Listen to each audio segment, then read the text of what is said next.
some things. What things you heard? I heard some things.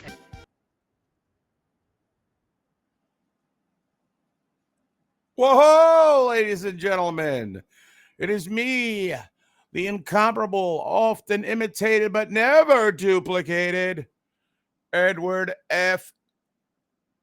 Gyack from Nyack, as they used to say. Actually, my dad used to say that. Actually, he still says that. I'm talking about my dad like he's in the past tense.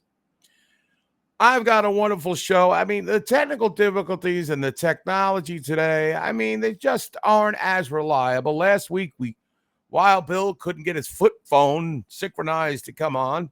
So I had to do a show, basically a hour and 15-minute filibuster about retro TV and Saturday mornings. I thought it was fairly entertaining and informative. Even though I knew the information, I think I did a pretty good job. We start off the show, I guess, the What's Your Beef segment. It's what's bothering me, what's gotten my craw, so to speak, in the last week since we last joined forces.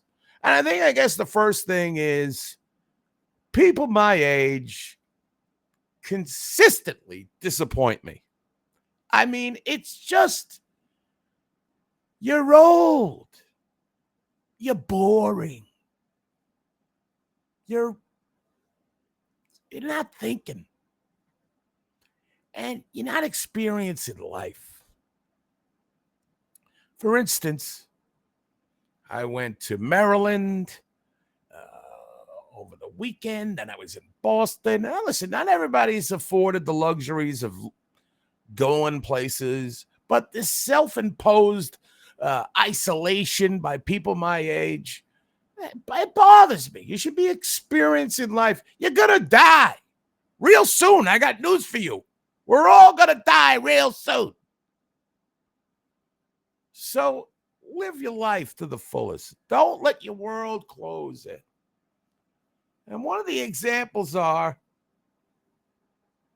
okay, but, it is, this kind of steamrolls into my, I guess the thing that gets in my craw, my beef of the week, is this Bad Bunny shit. But there he is, Bad Bunny. All my Facebook friends, all these guys, all these metal guys too. Bad Bunny, how come they don't have a real rock band done? Why do they gotta have a rapper? Bad Bunny, more like Bugs Bunny. You don't know Bugs Bunny from, anything. You don't know who this guy is. You're not staying with pop culture and what's going on. You're still listening to the same Kiss, the same Ronnie James Dio shit they've been forcing down our throats. You gave up. Now, music is hard to find. Music that you like and relate is hard to find nowadays. Okay? You got to go looking for it. You lazy bastards. When are you going to keep listening to the fucking local rock stations that play the same 5 songs every hour? You got to find new music. Now, listen, Bad Bunny is not my cup of tea, as they used to say in the old days. You know what? I'm finding out a lot of these old sayings that us people, and I mean the older people, the over 60, over 55, a lot of these were derivative of old pirates or sailors saying. But I digress. So everything is Bad Bunny. Bad Bunny's going to do half the. First of all, Bad Bunny is current. Okay? This isn't about what the 60-year-old demo. This is about the 25 to 45 demo. Bad Bunny is a Latino artist who's got a pretty good voice. He gets the ladies moving. He could put on a show. What is the Foo Fighters going to do? Is Dave Grohl going to have an affair on stage like he did in real life? I mean, what is he going to do? These guys are decrepit. They're like 50. You want young, you want hot. I don't find a guy particularly hot, but you know what I mean. This guy's good. Now that Kendrick Lamar last year was terrible. I mean, he was, come on, Dave. One of these guys is dead. And you got your pap smear over there. This guy is dead on the left. I don't want to see half of Foo Fighters, three-quarters. I mean, listen, I'm not a fan. I'm going, Ballino cut the dead guy out. What's his name? Taylor Hawkins or something? I think that guy was named. Anyway, Dave, to me, this is not interesting. The people, they're going to, how are they going to do a whole fucking halftime show with all the pomp and the circumstance? So all the oldies, but lamies are all about, Bad Bunny, we're going to start with this rap crap. The guy does rap occasionally, but that's not his forte. But they just saw his name, so they immediately thought it was, let's make fun of it. Well, why can't Aerosmith do it again? I got news for you. All these guys, everybody you want is over 75. There's no rock acts left. There's rock acts if you go search for them, but there ain't no rock acts being played on any radio. The only way you can go to Sirius, maybe you'll hear a new rock act. But if you're stuck on Ozzy's Boneyard, listening to fucking, the same old fucking shit, I'm sorry, man. Got to move on.org. Definitively. So Bad Bunny is in your halftime show. Get over it. Go have a snack. You don't like him? Go have a part of the hero. Go get some hero. Go get some chicken wings. Ballino's not going to watch the Super Bowl. He hates sports. I guess I'm right. He didn't chime in. So, get some food. I mean, it's the Super Bowl. How many? I'm surprised any of you people are watching the Super Bowl. Is it time to take a nap, go to sleep? The thing starts at 6:30. Half of you old people will be in it. Oh, yeah. Well, who's this? This is, Jake. Yeah, that's low, right? There's one. There's a Super Bowl that I guess is interesting. A lot of shiny stuff. Yeah. Is that Shakira with her? I think. Sure. Yeah, of course. You throw a chick at scantily clad broad out there. Of course, we're all gonna watch. But I will tell you, J-Lo does. She wears her age well, and she, she's still. I don't know what a talent really is. I mean, I know she sings a lot. She can hold it down. She's gonna do outfit changes, this and that. That keeps everybody enthralled. Half the people watch this Super Bowl for the commercials. So this whole Bad Bunny bullshit is just nonsense. Let's get with the times. Yeah. They're all fucking grumpy. It's a disappointment, Ballinois. It's a disappointment. Because when I graduated high school, I thought I was part of who the fuck is that? That's Madonna. And God. Yeah, she was 53 in this picture. I think it was her 15th, 53rd birthday. Yeah, Madge has gotten disgustingly bad looking, and she keeps flaunting her skin. You got to know your limits, Madge.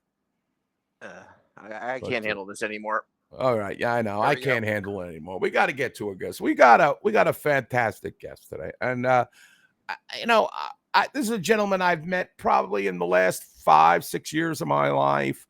Just an interesting guy, a guy that really, he's like I don't know. I think the guy's name was on Tennessee Tuxedo, Phineas J. Whoopi. He knew the answers to everything. Any topic you bring up, my next guest could talk about it. So I'd like to welcome to the show my friend who is lovingly known as Chris Plugs. Chris Plugs, welcome to the show. Thanks, Ed. Yeah. Good to be here. Thank you so much for having me on the show. Love the introduction. Well, thank you. I mean, do you have anything to say about this whole Bad Bunny thing? I mean, you're a little bit younger than me. I'm not opposed to Yeah, no, I'm not opposed to them having like a rap artist at all or a hip hop artist at the Super Bowl. I just think they'd be better off having a good one. I'm not necessarily a fan of Bad Bunny, but you know me, like I'm a big football fan. Right. You're a Rangers guy, you're a hockey guy. There is a lot of discussion that the reason he in particular was chosen has to do with like current administration issues. Okay. I don't He want to made talk a statement. politics. So that it's kind of a no. We're not gonna. But okay. to him, he made a statement months ago that he was no longer going to play within the domestic United States. Oh, and it was like a statement he wanted to make on this thing. So yeah, I mean, it's worth looking into. And he gives this whole apology to his fans. So now there's a lot of people thinking this might be like, they're thinking this might be like a little DEI kind of move. But there's a lot of problems with the NFL that are also surrounding this that just have to do with the game. So all right. But I didn't know. The thing is with the half bowl. Yeah, with the halftime shows, they're not allowed to perform live anyway. It's all backing tracked, so it doesn't really matter who plays it, Yeah. But like I said, you go get a snack, go get some. More about the spectacle. Yeah, and I think sure too. There's a lot of a social dynamic because, like, I'm sorry. Go ahead. No, go ahead. No, go ahead. You're the guest. I want to hear from you. Oh, okay. So last season, there was a big thing going on with Taylor Swift, obviously, because she's now engaged to Travis Kelce. She was at all these games. They were gaining female demographics, like out of control. All the merch shops, the women's were flying out, for teams that really didn't typically sell a lot of female merch. As you know, I'm an Eagles fan. Vera Wang actually designs all of our cheerleader stuff. She's a big time Philly fan. So, Roger Goodall and the NFL, they're not going to turn down a buck, Right. But they caught a lot of backlash with the Taylor Swift thing. So I think they're trying to maintain that demographic, but kind of going maybe a slightly different direction. Who knows? No, I'm sure if I usually use the halftime to go get food. Oh, there's Taylor. Who's that guy next to her? That was when she was a man. No, I'm just playing. What? So. Yeah, really? What's going on there? Is that... I don't know who that is, but maybe that's a young Travis Kelce. You never know. Yeah, right. There's Roger Goodell. I know that idiot. It's all a money-making production. And I just think it's like for the young people. I don't think it's gauged. Oh, 100%. They want to make the moolah. So let's move on. Now, if there was a reggae act on there, you would be ecstatic. Hey, right? Reggae or thrash metal, that would be my jam. Right. If there was a reggae act. That will never happen. I don't care how popular the artist gets. They're never going to have a reggae guy at the Super Bowl. But if there was, say, you're in charge, you're Roger Goodell, you're in charge of the whole thing. What reggae act are you going to put? What would be the best, I don't know, performance? You could put on the best visual.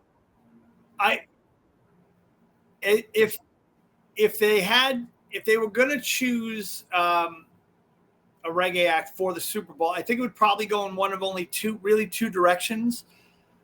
Either there's a gentleman from Bermuda. He actually happens to be a white guy doing reggae named Collie Buds. He's really popular. He's got a lot of great club hits, but it's still really traditional reggae. Or they would do the Marley Sons, because that's a thing that's going around now. The Marley brothers are doing their tour, and those would probably be the only two. I mean, there's 1,000 amazing reggae acts that are out there, and don't get me wrong, any one of them would kill it. But I think those are probably the two. I don't really know of many more that are fully reggae that are committed to that kind of strict sound. Dirty Heads does a lot of reggae stuff, but they also do hip hop stuff and rock stuff. Stick Figure is a good times reggae kind of guy. But again, I don't know who has the mass appeal beyond. Yeah, that's the Marley Brothers tour. Great tour, by the way. Yep. Damian Marley all the way up to left of the picture is Ziggy Marley in there as well? I believe Ziggy Marley's in the middle. Steven, starting from my view of the left is Damien, and then you have Stephen Marley. It looks like Ziggy's in the middle, and I know the other two. You don't have to. I'm just zoning up things. I think that probably would have more appeal. The Marley, the son of the great Bob Marley. Oh, again, even the Marley, these guys got to be in their 50s too. I mean, Ziggy's been around as long. I mean, since the 90s. Oh, he's one of the older ones. He was around. Kamani is on the second. I don't know the gentleman on the end. I don't know which. Well, okay. We don't have to name them all, but I just wanted to, because I know you're a big reggae guy, and I know that that would be something different. But like you said, it's probably not going to happen. And going back to the other, Collie Buds, was that the other dude you referred to? This dude, Collie Buds. I wonder if there is like. Chris, can you hear me? He looks like he's frozen. Well, if you can hear me, I wonder if there's any backlash. Okay, he's getting a connection issue. I wonder if there's any backlash in the, I guess, reggae community of a white guy doing Jamaican-based music. But probably not. If the guy's a hit, I mean, I think we've evolved as a human race. Then it probably was. Oh, there we go. There we go. You're all caught up now. You got a lot of technology, man. I know it sucks, but this is the only. Unless I could invite you to my house, we could do it in the studio. Maybe I can have Ed Dondero come and make my place a studio. But there you go. Is there? I don't know if you heard my question, but is there any backlash of a white guy doing Jamaican music, or is he Jamaican? Does it really matter? Or we just evolved? You remember that guy Snow? No, that's the one. See, they don't care. He's from Bermuda. He actually has what most people would attribute to a Jamaican accent, though it's a Caribbean accent. No, that genre, they don't care because you can't fake reggae. You know what I mean? It comes from the soul. It's very much like country. It's very, very visceral, a lot of love, a lot of, and they're beyond that in that culture. That's the whole philosophy of one love, is, everyone welcome, everyone come in, if you want to be religious, you praise Jah, love, and you share in the vibe kind of thing. So yeah, they don't really care. It's not entirely like, we absolutely know other scenes that are, very much divided and all that, but yeah, they don't care about that. So it's all about that Jah Rastafari. That's a part of it. Absolutely. A lot more of the Jamaican guys do the Jah love. Some of the other guys are just kind of about the vibe. There's a kind of a uniform thing that they all like smoking weed. So, how angry can you be if you're, smoking weed? Right. But, you never see a street fight amongst, weed smokers. You never see that break out. No, it never breaks out. You've gone, I'm going to finish on the reggae tip. I mean, you go to a lot of these, shows, right? These reggae shows, or you've been to them at least. I go to a lot of shows in general. Yes, you do. Yes, you do. What is the makeup of a crowd at a reggae show? Is it predominantly men, women? So, no. If there's a crowd, okay, and I say that with the same love, like, you and I go to shows. We go, like Lucky 13, it was 3.5 of us, right? That was my joke that night. There's usually, if there's a good crowd, I would say it's probably 50-50 men, women. Here in the States, it's mostly like kind of like white hippie college-y type guys, kids, I despise them, by the way. But a steady interest of young Black Americans as well, Okay. But in the Caribbean, it's different. There's still, like that would be the flip where it's predominantly more, black male and females, and then still a filtering of some white people, but the ratio is different. But here, it's genuinely, I don't want to say that it's like going to a jam show where there's like hippies all over the place, but it's that kind of weed culture, there's different genre types in reggae. One of them is known as just good vibes reggae, and that's really kind of the more set the tone for the crowd, is that it's like a good vibes crowd pretty much wherever they go.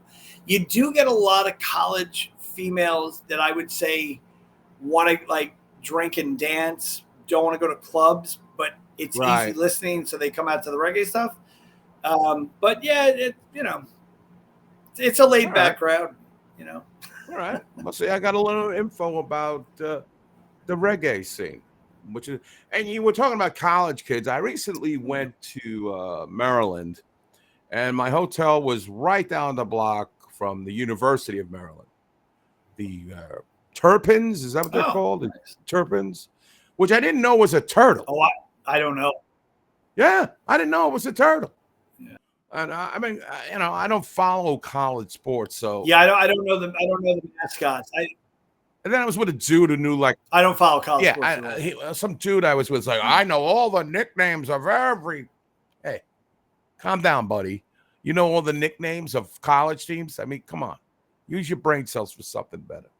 So I had a little issue with him, but I looked at these kids. Now you're a father of two awesome kids, and when I was looking at these college kids, I'm an old dude, and like, they don't look like college kids. They look like, I don't know, juniors in high school. I guess maybe they're not that removed. Is there any reason that kids look younger than I think, that I perceive? You see a college chick in the movies or something. You know what's funny though? So with my kids, with their friends, some of them look very young, but some of them actually look significantly older than they are. And even within a healthcare range, we talk about this quite a bit, that like Gen Z, which I was told today are called the Zoomers, which I think is kind of a joke because they make fun of boomers right. all And the time. Zoomers, but the millennials. I don't know. I was going to say there's a big talking point about how the generation is aging in appearance kind of faster than it should. It's visually that they're looking older. And it's not a maturity thing. Like they used to say, like, oh, she's 18, but she looks 25. It's not like that. They're legitimately physically with traits looking older. And they attribute a lot of it to not a lot of mobile activity, sports activity, getting outside, and also the vaping, which is enormously bad for you, and just kind of, aging people out in a weird way, but. All right. Well, maybe University of Maryland's got a lot of preteen looking freaking, college people. I don't know. I think it's all part of, like, you're getting older. It's hard to gauge people's ages for me. Like 20 I think once they hit 30, I can see that they're 30. But I don't know. Before that, I have no idea. No. What the fuck do I know? So you were talking a little bit about vaping. Now, you are a healthcare professional. I got a couple questions we discussed previously. Why don't you tell me why vaping is so bad? Why is this bad? I mean, people say, oh, well, I'm getting off the cigarettes, The only bad thing, I heard something about popcorn lung. I don't have no idea what that is. Why don't you tell me why vaping is so bad? There's two avenues, but we got to kind of jump back in time a little bit to make one of them make sense. So I'll get to that second. The popcorn lung, I can fill you in on very quickly. If you've ever known anyone with asthma, they have an inhaler. So that's an emulsion. They got to give it a shake, right? And then you pull a Goonies and you kind of do things. So that's also a steroid. So what happens is the medicine overrides the emulsion and basically allows your alveoli, when you breathe, the little sacs inside of your lung, to expand, receive that material, and then what the steroid does, it inflates them. So this way you can get a stronger breath. Vape juice is one part is that emulsion, but then the other part is a different type of chemical. Then they put the flavor additives in. And then if it has nicotine, nicotine is just a poison. So that's the third type.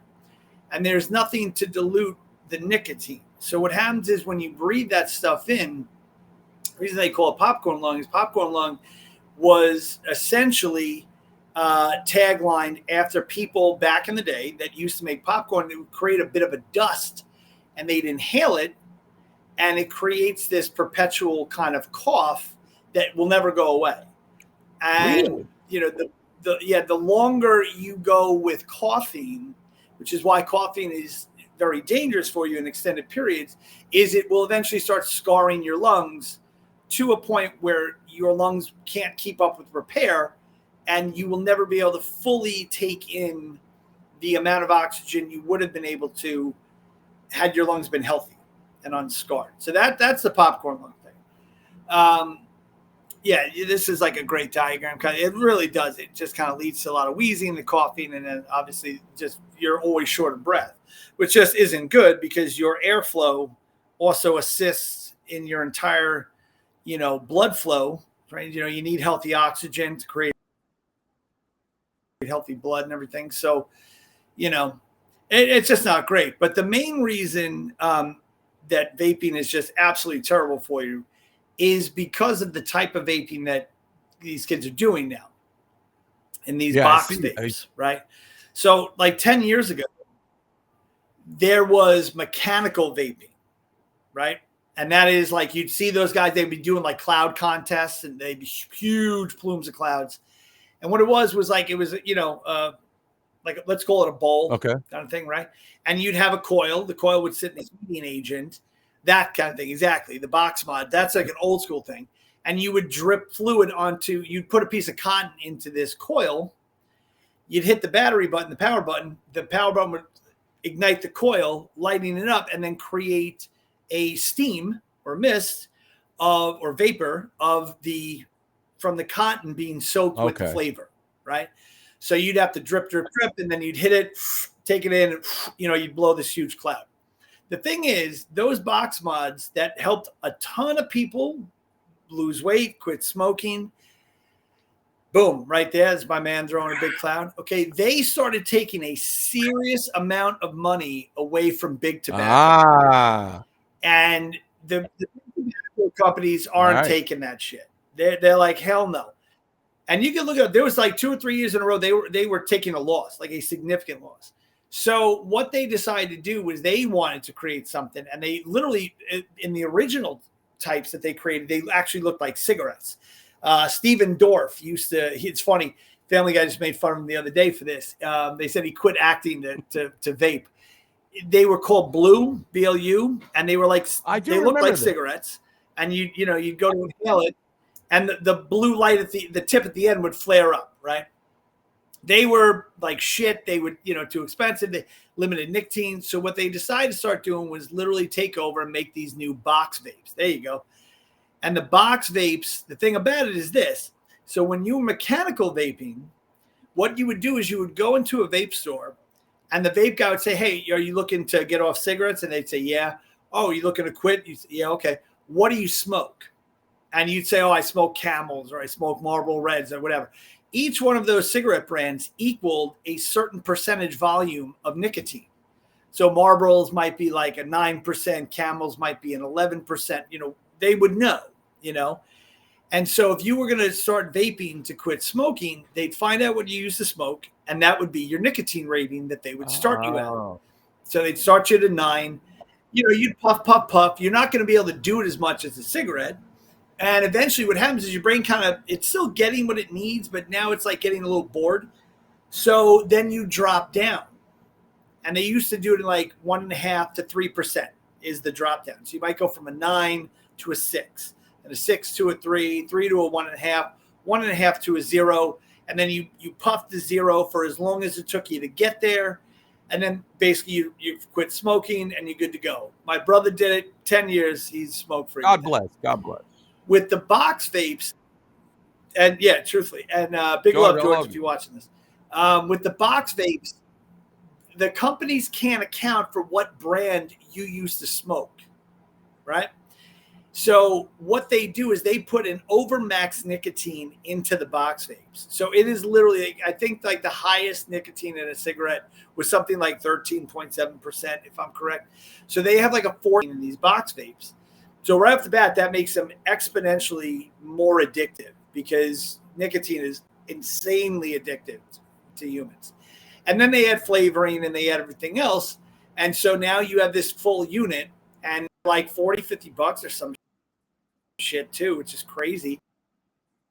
And then the kids just huff and puff because it's also a social thing. This generation is like, oh, I'm not smoking, and everybody vapes, so whatever. And they really actual.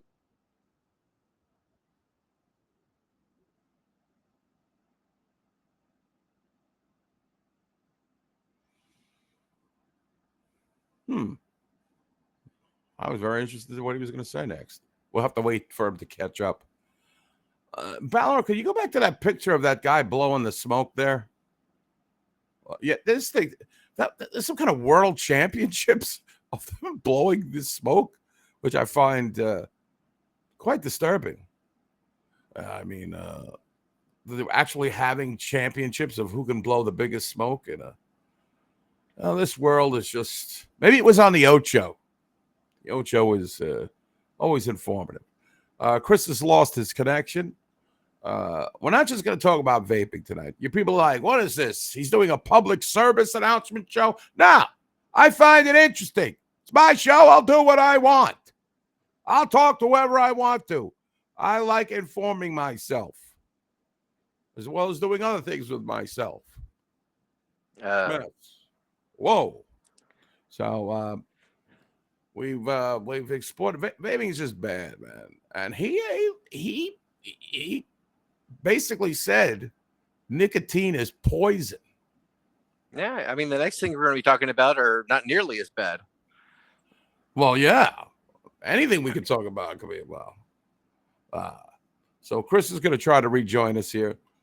I guess I'm going to switch topics a little bit. We'll get off the vaping. But I think we got a pretty good... See, I didn't know, Balor. Did you know anything about this vaping shit? Yeah, I know a lot about vaping. That's right. It's annoying. It just... I don't know. I was under the impression that it would stop people from smoking, but it's become such a young person's thing, and they're doing it with every substance. And I will tell you, my area where I live is inundated with vape shops. Like they pop up everywhere, these vape shops. Yeah. Right? Yeah. All right, Chris, you're back. Welcome back. Thank you so much. I am back. Thank you. I know this is... Well, let's just wrap it. No, listen. Hey, listen. It's modern technology. It fucks up. It's not like if I can hold this out in my pergola back in the back. Chris Russo says, "Smoke to get high, not to die." I don't know what that means, but hey. So okay. So, you smoke weed, not cigarettes, man. Come on. All right. Good man to him too. You're much healthier smoking weed than smoking cigarettes. Yeah. I mean, just to tie this up, you mentioned that nicotine is poison. Now we know it, and you've also mentioned to me in person that smoking is probably the hardest of all drugs to quit. Is that? And explain to me why it's poison. Absolutely. So it is. So nicotine. So I'll start with like opium, because heroin, there are actual opium receptors in your brain. There are no direct nicotine receptors in your brain or in your body. So what happens is when your body ingests a poison like that, it has nothing else to do than try to force it out. But with repetitive smoking, you're training your body to receive. What it does is just diversifies it on a cellular level, and it just gets in you.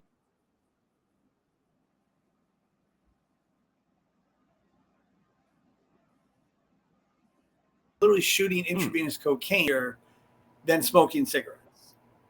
And I even have a friend who legitimately makes a joke. He was his mother was a junkie. He was born addicted. He spent his entire youth battling that kind of thing. Got into heroin in himself and sick. We got him clean by like jokes that he goes, I do heroin, I'm not stupid. I would never smoke. And that's Right. his joke. But yeah, no, cigarettes, nicotine, highly, highly addictive.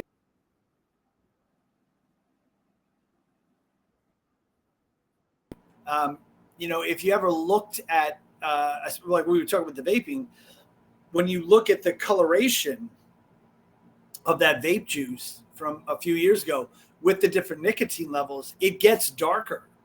So it's almost like that beer scale where it starts at like kind of a light beer and then ends in like Guinness. It just gets darker and darker and darker and darker and darker. The thing about cigarettes is that, so if you ever notice that no one's addicted to smoking cigars, I'm sure maybe one or two people probably are, but you never really see that. And the reason you don't is because that's actual fresh rolled tobacco, and a cigar has to live in a humidor in order to keep it alive. Cigarettes do not. Cigarettes could be lying around for years. Yeah, they're dead tobacco. Exactly. They are dried out dead tobacco, and they have a ton of preservatives put into them to keep them, quote unquote, fresh. Those preservatives die over time. Since they can't predict when the sale life would be, they put other additives in there, and you wind up with, I think the average cigarette has 112 or 127 chemicals in it. And so your body then becomes acute to that. And the other thing is, even just speaking medicinally, oral ingestion is always one of the fastest routes. It's the second fastest route besides intravenous to deliver any kind of, ingestible product, because you have so many open, loose pores in there. And now you're breathing that into your lungs, which is also unprotected. And it's getting that in there. And it's just forcing your body to deal with something that it shouldn't through its natural filtration. When you go, if you see firefighters, and what they tell you to cover your mouth, cover your nose, try to breathe through your nose if you have to breathe at all, because you can filter a little bit through the nose. But they know that smoke ingestion is just terrible for you, And so when you're starting to do that, you're just pumping these chemicals into your, your body and everything. And it just gets kind of crazy. I'll end on one little thing. I know we got to move on. Quick thing about my uncle who quit smoking a couple of years ago. So he went for a routine checkup. He did an EKG. The doctor was like, nope, we got to go to the hospital right now. Within 17 hours, having open heart surgery. Right? Comes out of the open heart surgery flying colors, right? Totally survives. They go to close his chest up, and his rib cage wouldn't close. The bones were just mush, because he was a habitual smoker his entire life. So now he's healed. He's with us, but they had to go through a ton of crap to get his chest to close. Weeks and weeks and weeks in the hospital. But imagine the irony of that you survive open heart surgery only to die from an infection because they couldn't close your chest, because your brain, your bones are basically decalcified and they're turning to mush from over smoking. And I mean, that's kind of the thing. Yeah. I always think about that, because it's so tragic. Like that, you know what I mean?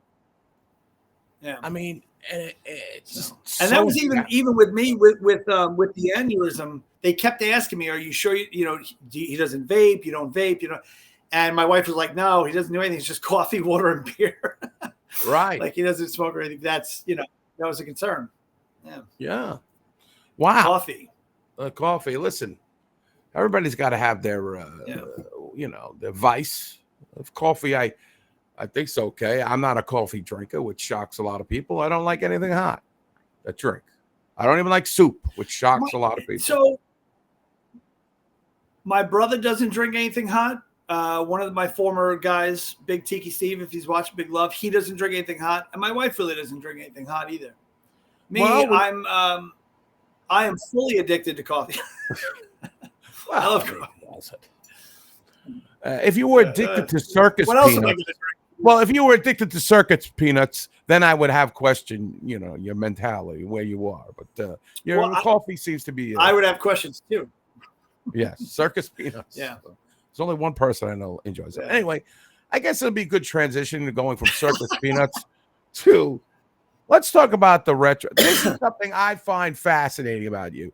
I mean, not just the healthcare stuff and just all that stuff.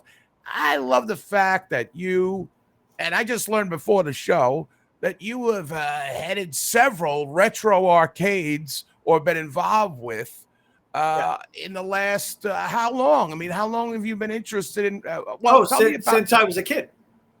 Okay, but when did you get your first job? Like, was it later in life? Was it earlier? There we go. There's some retro. No, I can tell you. So my very first job, legit. This is actually kind of funny too. Was at McDonald's, and I got hired. And the woman that was McDonald's, you worked at the woman that was doing the scheduling went on a maternity leave. I got lost in the shuffle. Never got put on for a shift. I finally, months later, get a couple of shifts. I wind up getting into it with my manager. I was, a stubborn kid. Walked out of there, went home. And I went to Smith Haven Mall, which is near us. I got a job working at a comic book shop. And that's when you work in the mall, as soon as you get a job there, that's kind of like your gateway drug to other employment there. Oh, they get to know, they get to know you from the other stores. They get to know like you're at the Orange Julius. Yeah, they get to know you. And so I was in the arcade all the time at my break. Now, yeah, exactly. Well, you know what it is, because they know you're going to be there on time. Let me ask you. And I was in time out all the time. Wait a minute. Hold the phone. Hold the phone. Time out. Let me tell you, I spent many hours at time out as a kid. Bumming quarters off my friend John Geppetta. I was probably working there. A couple of my friends worked there. Did you actually? Timeout was the place to be. And if you don't remember game room etiquette, ladies and gentlemen, you used to have to put your quarter on top of the game to signify you had next game. Right? Wasn't that a ritual or a pre? Yep. Yeah. And timeout was the place to be. There it is. Yeah, absolutely. Yep. You could either put it back of the game on the marquee, or you could put it on the top deck of the controls. Look at this. What is that? Is that some kind of ride out in front of that? What is that? I think that's a plane or something you could. I don't think we had that one in ours. Although I did wear that outfit that guy's wearing. No, there's no way I ever wore a turtleneck in my life, if that's a turtleneck. But this looks very similar to the one that was in Smith Haven Mall, correct? Well, I think we may have lost. Oh, I'm still seeing the flips, so I'm sure it'll catch up to me. Oh, okay. You haven't moved on. But yeah, I started working. Okay. Yeah, I started working in the comic shop. Was down in the arcade all the time. And actually, I'm getting ahead of myself. Oh my God! Hold on a second. That was like, wow. Okay, now when I left McDonald's, oh my goodness, I completely forgot about this. Don't worry about it. It's live. I got a job working with my aunt at Spaceplex. That was my first. Spaceplex. Wow. I don't know. Do you remember Spaceplex? Oh yeah, I remember that place. Oh, we're not allowed to talk about local stuff. Joe Rocket doesn't like that. Oh yes. So for those of you who aren't aware of what Spaceplex was, it's a giant entertainment center. They had carnival rides, Lasertron, mini golf. We had 50 pinball machines lining the back wall, and we had a huge, huge video game pit. And I did everything from prize redemption to the rides, and I eventually started working on the games.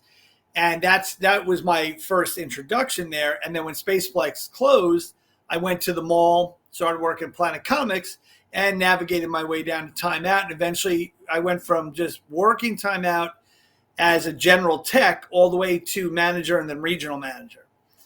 And I had a couple of different locations. I didn't know this. Yeah.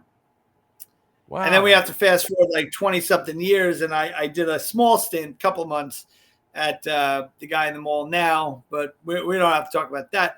But I loved arcades, man. I loved arcade games. I have such a passion for them, Now, when you first discovered games, was there still a home? Again, I can't remember anybody's age, but what home console was the big console when you first started, like being aware of video games? We had Atari. Atari. Yeah, when I was at that, 16, what was we had I guess the 5200, the one that kind of had the wood grain, like kind of the typical classic system.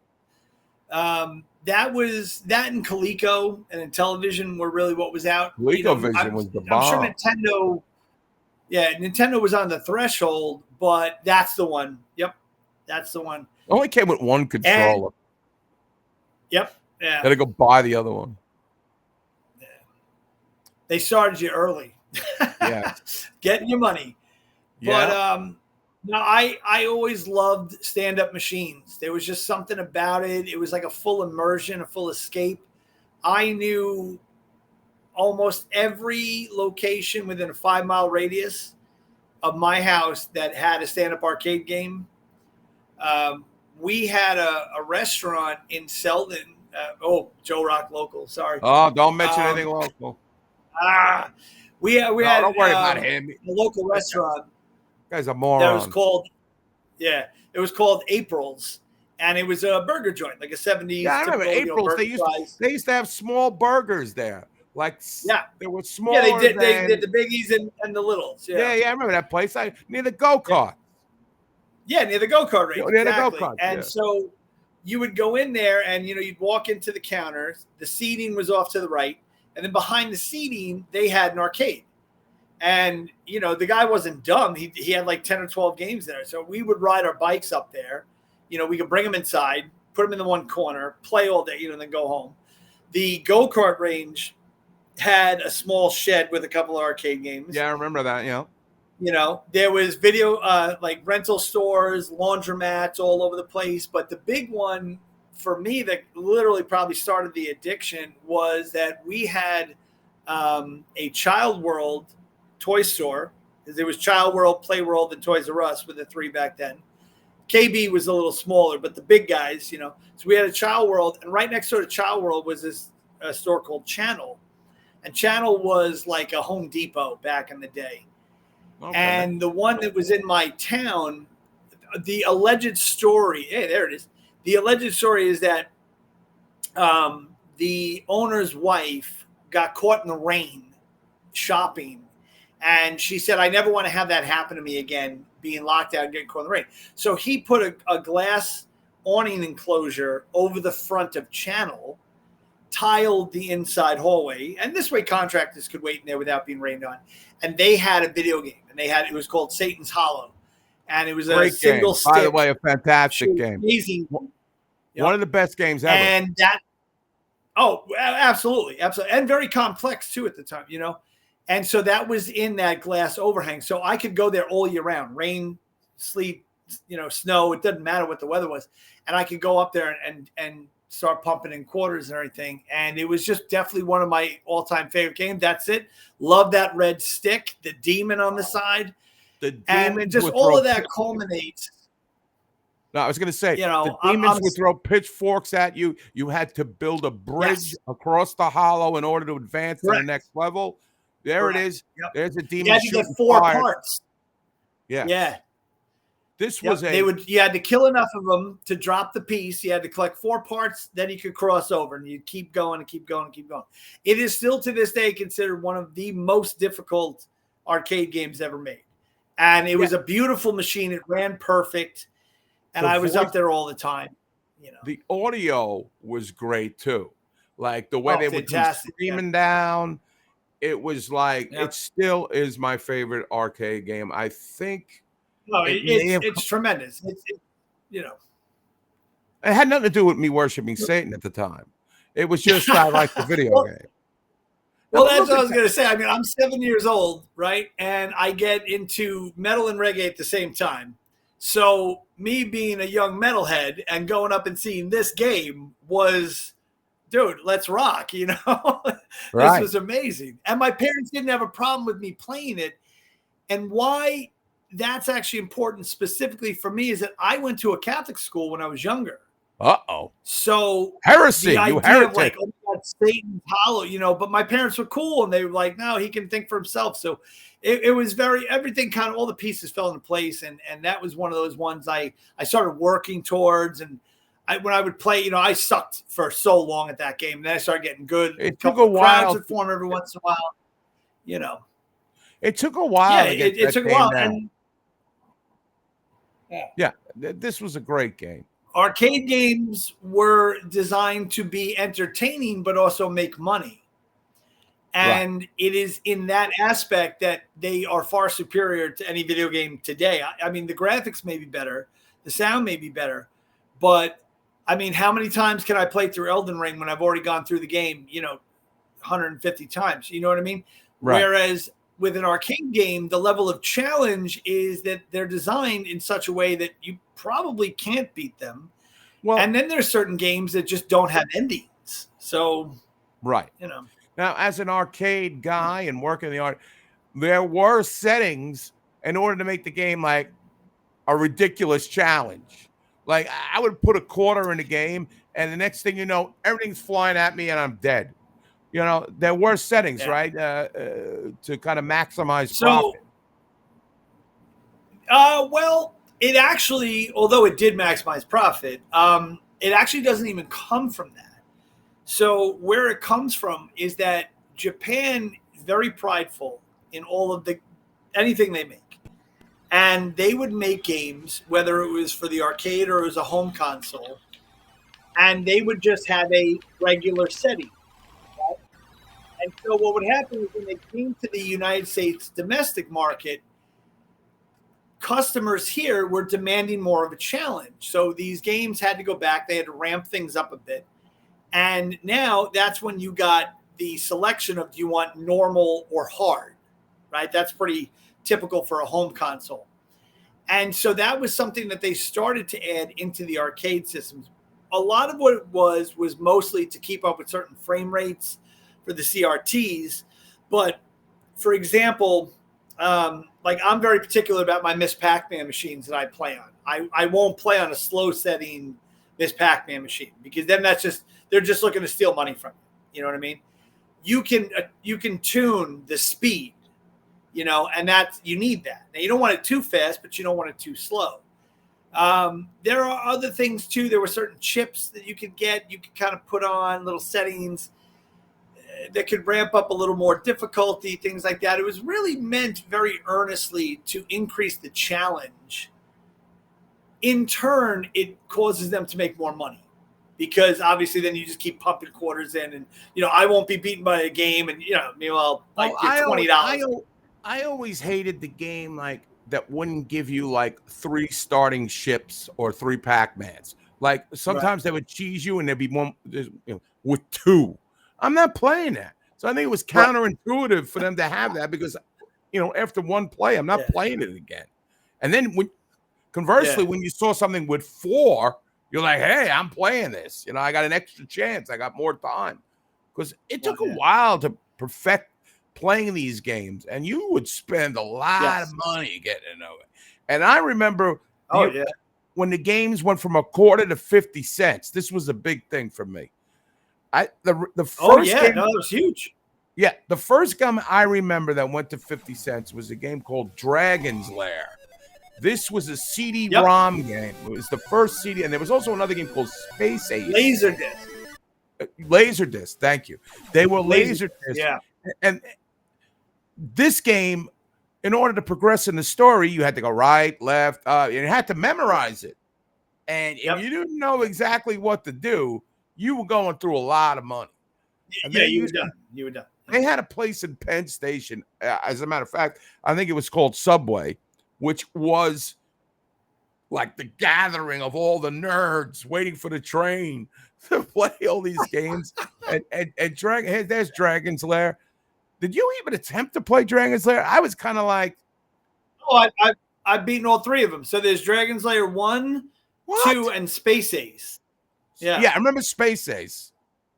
I don't remember the 2. You want to know the sad part? Dragon's Lair, if you know exactly what to do, right? You know exactly which movements to go into, right? You can finish Dragon's Lair in less than 15 minutes. They're not long games. And people would gather around you to watch the game because it has a story. And in the story, it's like, wow, he got past the bridge. He got past that. There's Space Ace. They also, fun fact, they were animated by Don Bluth, former Disney animator. Don Bluth? Oh, Don Bluth is famous. He's one of the I don't know. historically Tell greatest me. American animators of all time. He was a former Disney animator. He left, went to DreamWorks, created Don Bluth Animation Studio. Fievel is American Tail was one of his big ones. He did the Dragon's Lair Space Ace. He's gone on to do, I think he has like 50 or 60 animated films to his credit, all of which are very famous that you probably would know. This guy looks a little like who's the guy that did Pink Flamingos? John. I'll have to look at his name. Let's see. Pink Flamingos.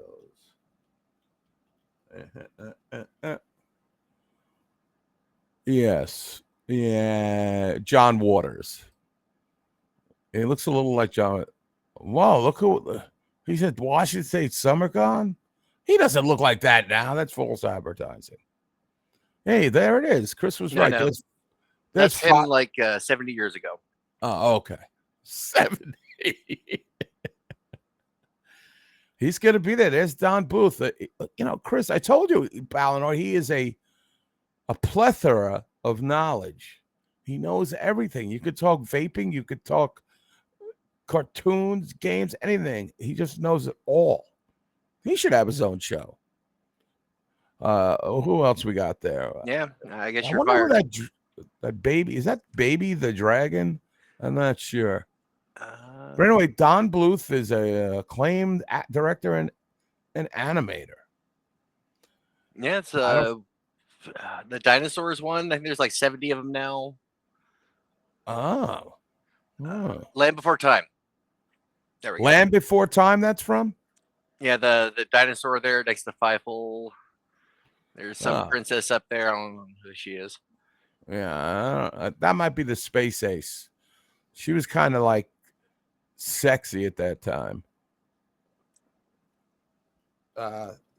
Chris is rejoining us. I heard that he is he's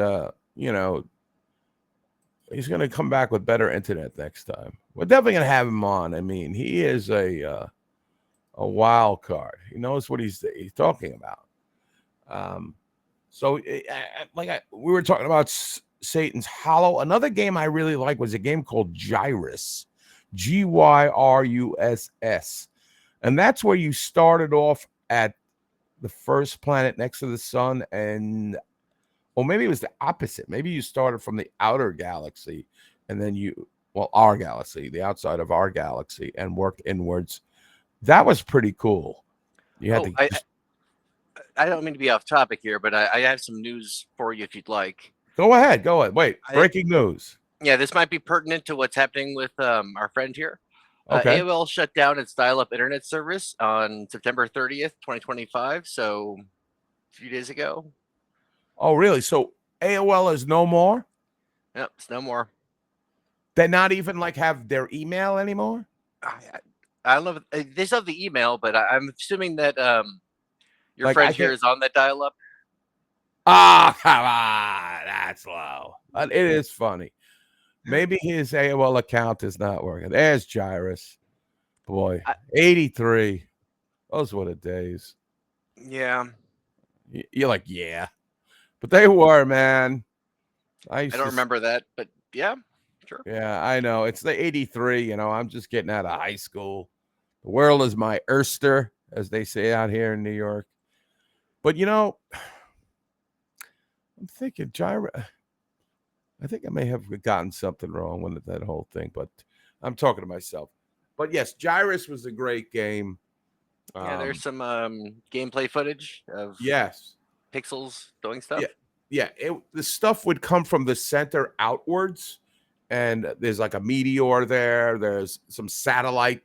That thing, the white and red thing, is a part of a satellite, as I remember. And my cat has joined the broadcast. Aw. Vera, can you take care of this cat? Wow, my cat hearing my voice once again is meowing in the background.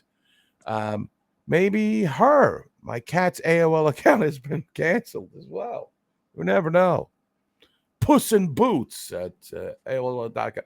As a matter of fact, Vera, my wife, has an AOL email account. Can you believe that? Yeah, actually, I can. Yeah. Well, she don't like to change. I mean, I remember back in the day with the emails, it was like Hotmail. That was it. Wow, you're edgy. You got Hotmail. It's like not really anything. Hey. What, you have Hotmail? No comment. Whoa, look at you. You're edgy. Yeah, It's so me, we're waiting. edgelord. The edgelord, yes. So hopefully Chris will rejoin us. AOL is off the air. Let's see. There we go. Chris was talking about Miss Pac-Man. Looks like this person has eaten all the power pills or whatever they used to call those things. The Atari version of this game is absolutely horrible. When Atari console got the rights to do this game, it was terrible. As well as Asteroids, another terrible Atari conversion, which now if you look to the right, you got ColecoVision. Their Donkey Kong is very similar to well, that isn't the version, but the ColecoVision version was very similar, not as sharp, but had it so you felt like you might be playing it at an arcade. And I wonder back in the day how much these companies paid in order to get the rights to these games, and it also was limitations on some of the games with controllers, the joystick versus the ColecoVision, which had a dial and buttons. And this goes on, even now between the Xbox controllers and the PlayStation controllers. Although, I mean, Ballino, do you know if you can kind of get a adaptable PS2 for a controller for an Xbox? Is that something they can do? Or Yeah, they can do that. Because I grew up on PlayStation and Genesis. you can get an emulator. And emulators are cool too. You can play, and you can set the settings for that as well on the emulator, how fast you want it. And there are some crazy games that they have a video arcade convention out here in Nassau every year, and I've been to it. And a lot of people are playing these games on emulators, as you were speaking. So talking about the other game is Frogger, which is my wife's favorite game, I believe. I was not a big Frogger guy. I felt like Frogger was way too boring, although I will tell you that log part I always found very difficult. But I don't know. I was more of an action guy. What do we got? Frogger gameplay. That looks terrifying to me. Looks like 4,600. Yep. That looks incredibly boring. See, I'm glad that I have a compadre that kind of agrees with me that Frogger was kind of boring. And I never liked first-person shooters, too. I didn't get into that at the arcade. At home, I started getting into, what was that game called? It was one of the war-based titles. I remember being a sniper and Battlefield? It might have been Battlefield. That was an old one. Yeah, it definitely was out for the PS1. CPC. Oh, here he's back. Chris Plugs. Hey, all right.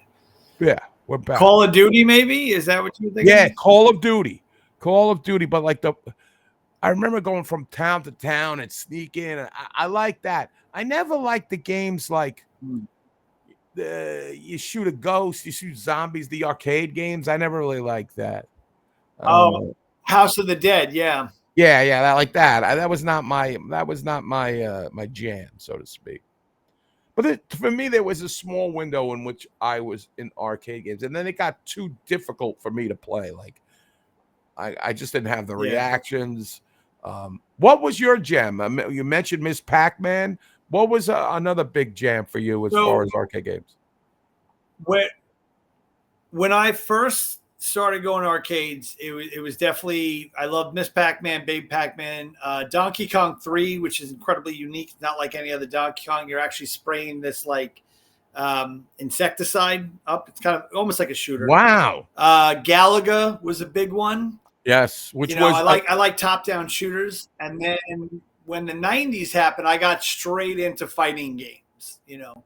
oh, like Street Fighter, Mortal Kombat. What was the other games? Yeah. There was those scrollers that would come across. Edward Dondero has joined the chat. Yeah, we're having a little technical issues with Chris. We had him on a good run there, Eddie. We were talking about arcade games. Now, you know, I'm sure you go. This is Mortal Kombat Armageddon. I never got into these games. I didn't. Again, I know Eddie played a lot of Street Fighter. He played a lot of Street Fighter 2. He was, you know, you had to have motor skills. At this point, my motor skills at the age of 28 were degenerating even at that point. And you had to know secrets. You had to know secrets. Like one guy would have a secret kick. This guy would have you know, something else. You had to know their special moves, I guess. And there was always one kid who spent like all day at the pizza place learning. I remember Blanca. I remember something with his hair lit up or something. I don't know who the best was. Ed, can you dial into the show? I mean, I'll send you the link. Oh, he's calling you Edward. I like that. Yeah, these I guess were the characters you could select, but I only remember Blanca for some reason. Oh, Ryu was another guy I saw people play a lot. I have no idea who the best was. You know, but so they had those games, and those were a little bit above my skill level, as they say. There's actually an Ed in this. Ed, how good is that? EO or ED? Ah, Ed, if you want to join the broadcast, just click that link. I don't know what your situation is right now, but certainly love to have you. Oh, you're at work. Okay. Well, I understand. Your man is in charge of important things over there. And we had Chris on for a good, I'd say, good straight hour without any interruptions. And basically the show is winding down, as they say. Hopefully I get Chris on to say my goodbyes. You know what game I really liked was a game called Tempest. Tempest was a video game that had it was a color vector graphics game. And vector graphics were in some games, mostly in black and white. There's Tempest 4000. I don't know about 4000, but Tempest was a game where you would be given different shapes and you would have to kill all the shapes for points. Hey, Ed, how are you? There he is. Do you remember this game, Tempest, at all?